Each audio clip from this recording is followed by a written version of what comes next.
Good morning, I'm Craig DeGrelli. It's Tuesday, April 8th, 2025, and these are your unbiased updates. It's a tariff showdown. China says it will fight to the end when it comes to the new Trump levies, as the president doubles down and says even more are coming for the communist country. And the U.S. Supreme Court weighs in on the flights that took deportees who are reputed violent gang members to El Salvador. How it's a victory for the Trump administration. This morning, Straight Arrow News takes a deeper look into the key issue. From the Straight Arrow News studio, bringing the stories that matter to you from across the United States and around the world, these are today's Unbiased Updates. This morning, the United States and China are in a standoff of sorts over President Donald Trump's newly imposed tariffs. China now saying it will, quote, fight to the end and take countermeasures against the United States if need be, after President Trump threatened additional 50% tariffs on Chinese imports. If President Trump implements that plan, China will face tariffs of 104%. The threat comes after China slapped 34% counter tariffs on all American goods in retaliation to the so-called Liberation Day tariffs that the president levied on more than 180 countries last week. The president says the additional 50% tariff on Chinese goods will take effect Wednesday if China does not back down from those retaliatory tariffs by today. Beijing's retaliatory tariffs are scheduled to take effect on Thursday. In a win for the Trump administration, the U.S. Supreme Court is allowing the enforcement of the Alien Enemies Act for now. President Trump invoked the 18th century wartime law last month to deport Venezuelan migrants suspected of being members of the Tren de Aragua gang to El Salvador. But while the Supreme Court is allowing the Trump administration to resume deportations, the High Court is now requiring additional steps before that can happen. Straight Arrow News reporter Lauren Keenan has details. The High Court's 5-4 ruling states migrants being deported under the Alien Enemies Act must be given notice so they can challenge their deportation.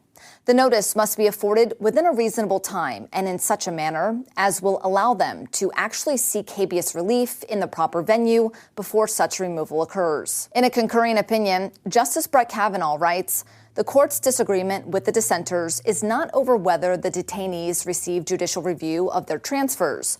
All 9 members of the court agree that judicial review is available. The only question is where that judicial review should occur. The court rules individuals filing to challenge their removal should do so in the district in which they're being detained. In her dissenting opinion, Justice Sonia Sotomayor, joined by Justices Kagan, Jackson, and Barrett for some parts, called the court's legal conclusion suspect, writing, the court does not mention of the grave harm plaintiffs will face if they are erroneously removed to El Salvador or regard for the government's attempts to subvert the judicial process throughout this litigation. Justice Ketanji Brown Jackson also dissented, writing her own opinion.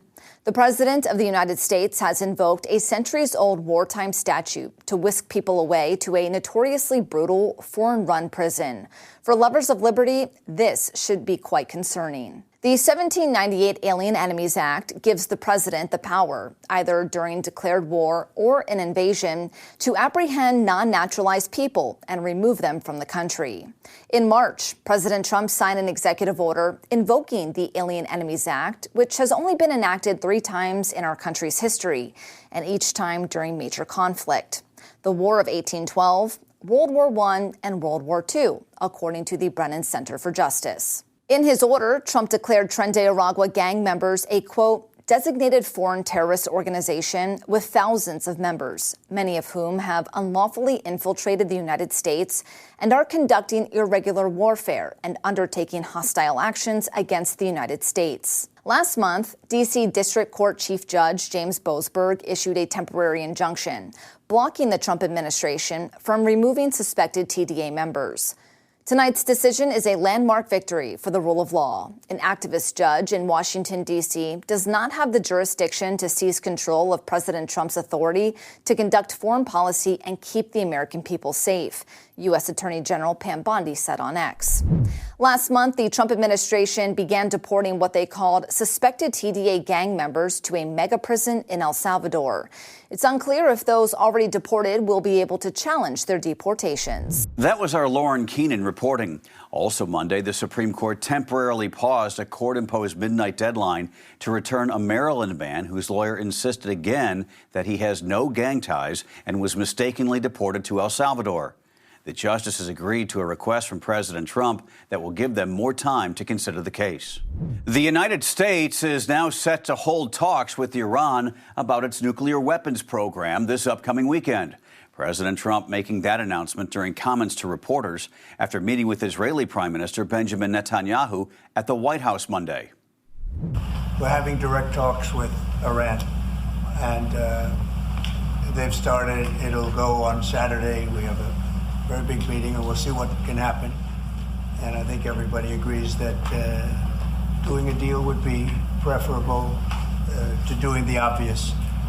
And the obvious is not something that I want to be involved with, or frankly, that Israel wants to be involved with if they can avoid it. So we're going to see if we can avoid it.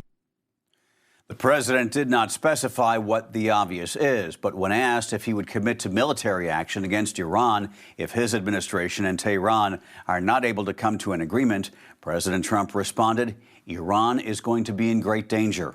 Trump recently sent a letter to Iran's supreme leader calling for direct negotiations with the U.S. over its rapidly advancing nuclear program. However, Iran's president said last month that Iran rejected Trump's request, but did leave open the possibility of indirect negotiations with Washington. Iran's foreign minister confirmed plans for talks with the United States in the coming days, but appeared to contradict President Trump's claims they would be direct talks, saying this: Iran and the United States will meet in Oman on Saturday for indirect high-level talks. It is as much an opportunity as it is a test. The ball is in America's court. In less than 2 months, South Korea will hold a presidential election. Voters there will choose the successor to Yoon Suk Yeol on June 3rd. The announcement comes less than a week after the Constitutional Court removed Yoon from office. Once the court did that, by law, an election must be held within 60 days. The next president will serve a 5-year term. Yoon's presidency took a major hit when he declared martial law in the country late last year, saying he needed to eradicate his political rivals. That move led to an impeachment effort against Yoon and troops in the streets of Seoul. Yoon's People Power Party will take on the Democratic Party nominee in the election. Observers say the Democratic Party candidate, Lee Jae-myung, is the favorite. The wonders of modern science never cease to amaze. Get this, it's been more than 10,000 years since dire wolves walked the earth, but scientists are bringing them back as best they can. 3 genetically engineered wolves that may resemble extinct dire wolves are currently growing up in an undisclosed secure location, according to the company that aims to bring back the lost species.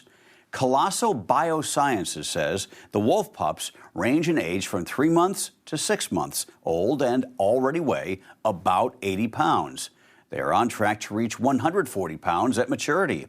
Since dire wolves have been totally extinct for thousands of years, scientists had to use their closest living relatives to create these pups. So de-extinction to us is recreating these phenotypes.